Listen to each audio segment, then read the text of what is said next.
श्री शिवाय नमस्तुभ्यं भक्तों, जय श्री कृष्णा। स्वागत है आपका हमारे YouTube चैनल प्रियंका शास्त्र ज्ञान में। भक्तों, शास्त्रों में वर्णन मिलता है सत्यनारायण व्रत कथा का पाठ करने सुनने से 1000 यज्ञ करने के बराबर पुण्य फल की प्राप्ति होती है।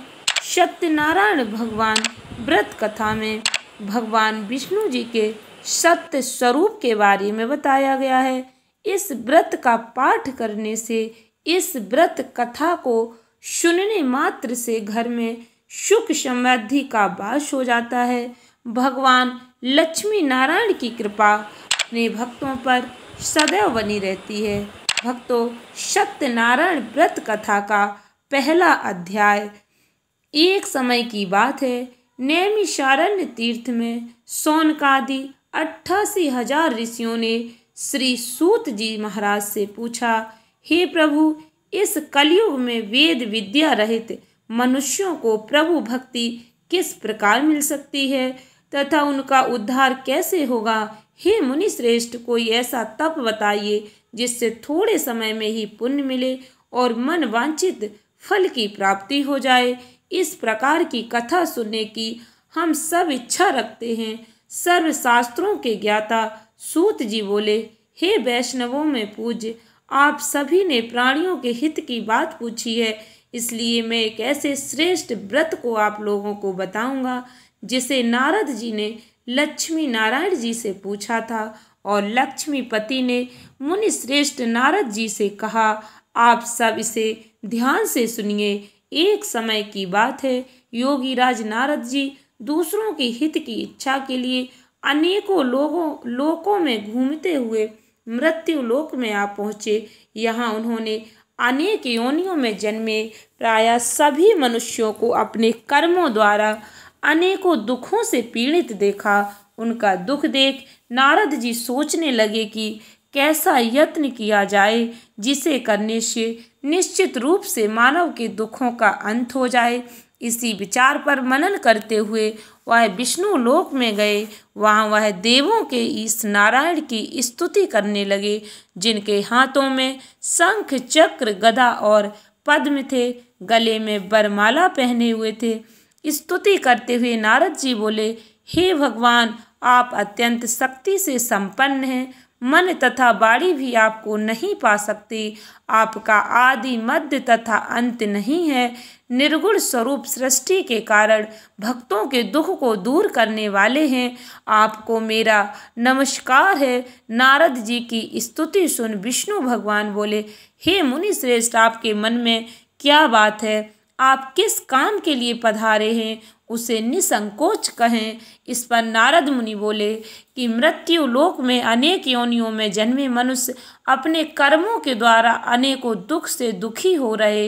हे नाथ, आप मुझ पर दया रखते हैं तो बताइए कि वो मनुष्य थोड़े प्रयास से ही अपने दुखों से कैसे छुटकारा पा सकते हैं। श्री हरि बोले, हे नारद, मनुष्यों की भलाई के लिए तुमने बहुत अच्छी बात पूछी है।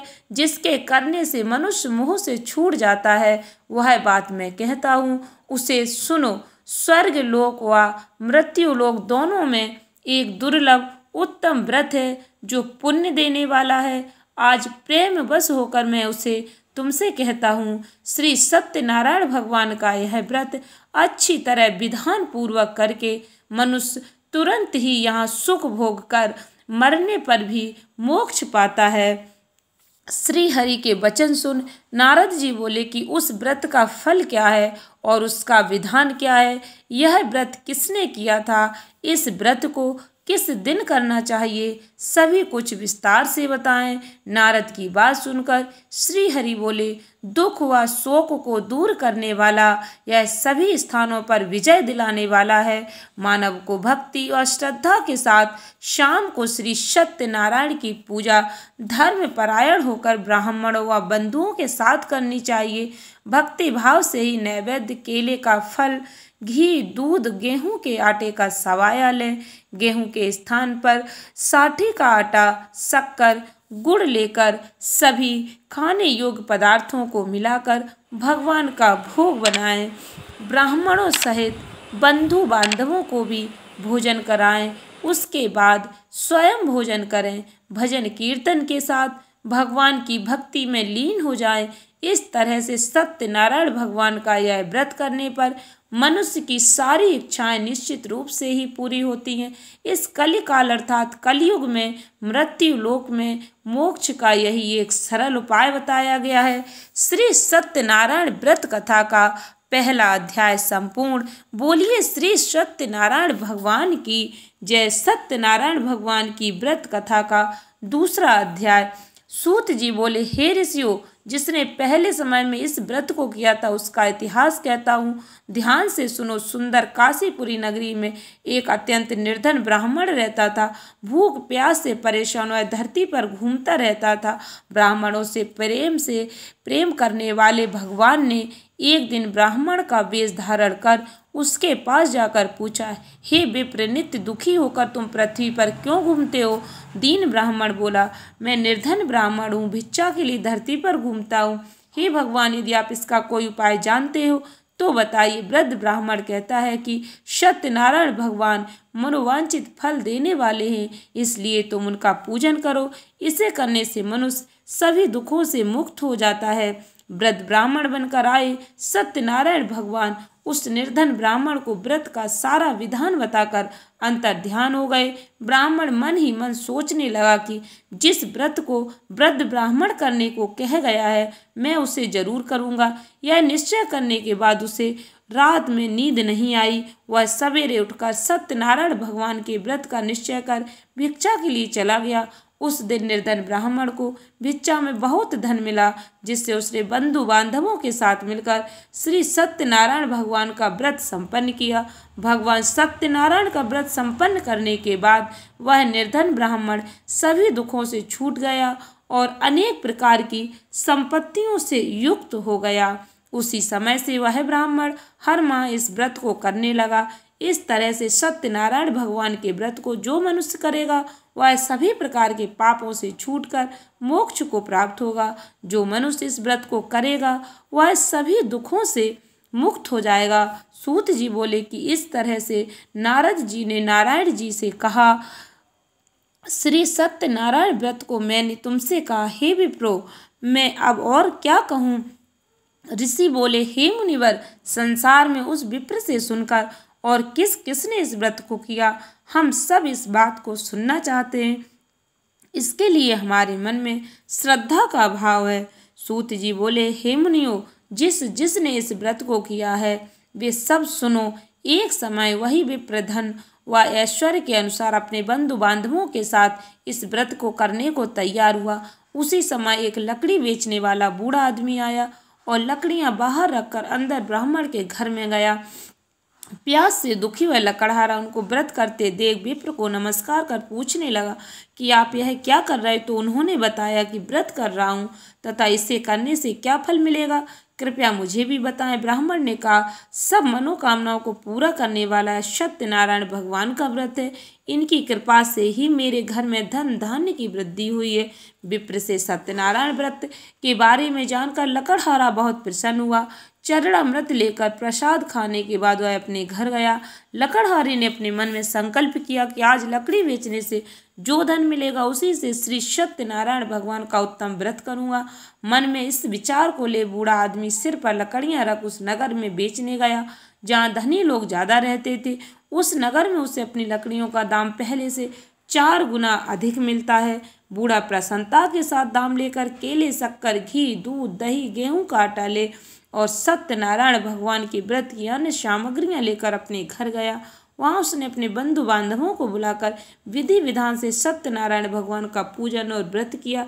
इस व्रत के प्रभाव से वह बूढ़ा लकड़हारा धन, पुत्र आदि से युक्त होकर संसार के समस्त सुख भोग कर अंत काल में वैकुंठ धाम चला गया। श्री सत्यनारायण व्रत कथा का दूसरा अध्याय संपूर्ण। बोलिए श्री सत्यनारायण भगवान की जय। सत्यनारायण भगवान की कथा का तीसरा अध्याय। सूत जी बोले, हे श्रेष्ठ मुनियों, अब आगे की कथा कहता हूँ। पहले समय में उल्कामुख नाम का एक बुद्धिमान राजा था। वह सत्य वक्ता और जितेंद्रिय था।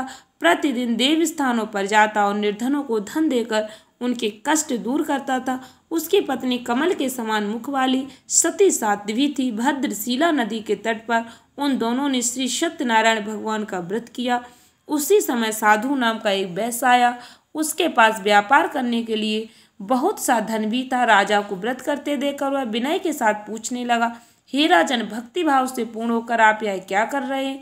मैं सुनने की इच्छा रखता हूँ, तो आप मुझे बताएं।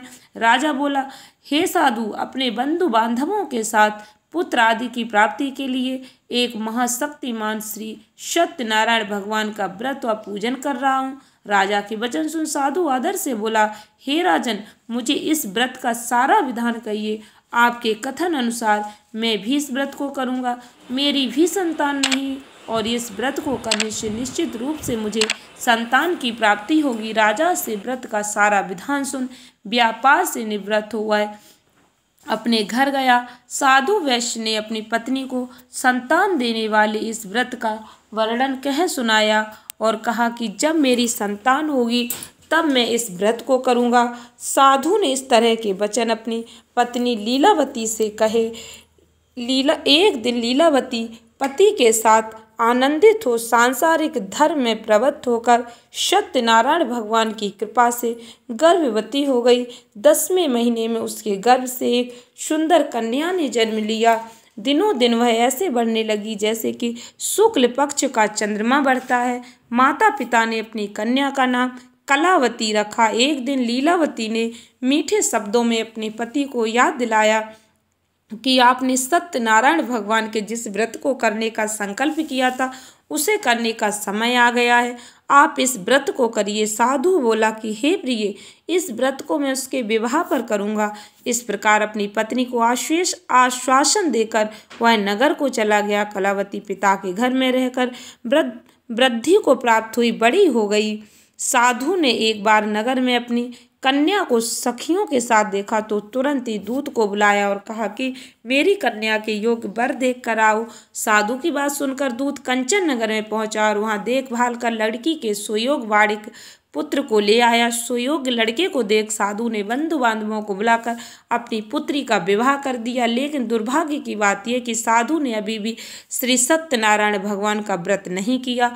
इस पर श्री भगवान क्रोधित हो गए और श्राप दिया कि साधु को अत्यधिक दुख मिले। अपने कार्य में कुशल साधु बनिया जमाई को लेकर समुद्र के पास स्थित रत्नासारपुर नगर में गया। वहां जाकर दामाद ससुर दोनों मिलकर चंद्रकेतु राजा के नगर में व्यापार करने लगे। एक दिन भगवान सत्यनारायण की माया से एक चोर राजा का धन चुरा कर भाग रहा था। उसने राजा के सिपाहियों को अपना पीछा करते देख चुराया हुआ धन वहां रख दिया जहां साधु अपने जमाई के साथ ठहरा हुआ था। राजा के सिपाहियों ने साधु वैश्य के पास राजा का धन पड़ा देख तो वह ससुर जमाई दोनों को बांधकर प्रसन्नता से राजा के पास ले गए और कहा कि उन दोनों चोरों को हमने पकड़ लिया है, आप आगे की कार्रवाई की आज्ञा दें। राजा की आज्ञा से उन दोनों को कठिन कारावास में डाल दिया गया और उनका सारा धन भी उनसे छीन लिया गया। श्री सत्यनारायण भगवान से श्राप से साधु की पत्नी भी बहुत दुखी हुई। घर में जो धन रखा था उसे चोर चुरा ले गए। शारीरिक मानसिक पीड़ा, भूख प्यास से अति दुखी हो अन्न की चिंता में कलावती के ब्राह्मण के घर गई। वहां उसने श्री सत्यनारायण भगवान का व्रत होते देखा। फिर कथा भी सुनी। वह प्रसाद ग्रहण कर रात को घर वापस आई। माता की कलावती से पूछा कि हे पुत्री, अब तक तुम कहाँ थी, तेरे मन में क्या है? कलावती ने अपनी माता से कहा, हे माता, मैंने एक ब्राह्मण के घर में श्री सत्यनारायण भगवान का व्रत देखा है। कन्या के वचन सुन लीलावती भगवान के पूजन की तैयारी करने लगी। लीलावती ने परिवार व बंधुओं सहित सत्यनारायण भगवान का पूजन किया और उनसे वर मांगा कि मेरे पति तथा जमाई शीघ्र घर आ जाएं। साथ ही यह भी प्रार्थना की कि हम सबका अपराध क्षमा करें। श्री सत्यनारायण भगवान इस व्रत से संतुष्ट हो गए और राजा चंद्रकेतु को सपने में दर्शन देखा कि हे राजन, तुम उन दोनों वैश्यों को छोड़ दो और तुमने उनका जो धन लिया उसे वापस कर दो। अगर ऐसा नहीं किया तो मैं तुम्हारा धन, राज, संतान सभी को नष्ट कर दूंगा। राजा को ऐसा कहकर अंतर ध्यान हो गए। प्रातःकाल सभा में राजा ने अपना सपना सुनाया। फिर बोले कि बड़े पुत्रों को कैद से मुक्त कर सभा में लाओ। दोनों ने आते ही राजा को प्रणाम किया। राजा मीठी वाणी में बोला, हे महानुभावो, भाग्यवश ऐसा कठिन दुख तुम्हें प्राप्त हुआ, लेकिन अब तुम्हें कोई भय नहीं है। ऐसा कह राजा ने उन दोनों को नए वस्त्र आभूषण भी पहनाए और जितना धन उनका लिया था उससे दुगना धन वापस कर दिया। दोनों वैश्य अपने घर को चल दिए। श्री सत्यनारायण कथा का 3रा अध्याय संपूर्ण। बोलिए श्री सत्यनारायण भगवान की जय। सत्यनारायण भगवान की व्रत कथा का 4था अध्याय। सूत जी बोले, वैश्य ने मंगलाचार कर अपनी यात्रा आरंभ की और अपने नगर की ओर चल दिए। उनके थोड़ी दूर जाने पर एक दंडी वेशधारी श्री सत्यनारायण ने उनसे पूछा, हे साधु, तेरी नाव में क्या है? अभी वाड़ी बड़े खस्ता हुआ बोला, हे दंडी, आप क्यों पूछते हो? क्या धन लेने की इच्छा है? मेरी नाव में तो बेल और पत्ते भरे हुए हैं। वैश्य के कठोर वचन सुन भगवान बोले, तुम्हारा वचन सत्य हो। दंडी ऐसे वचन के वहां से दूर चले गए। कुछ दूर जाकर समुद्र के किनारे बैठ गए।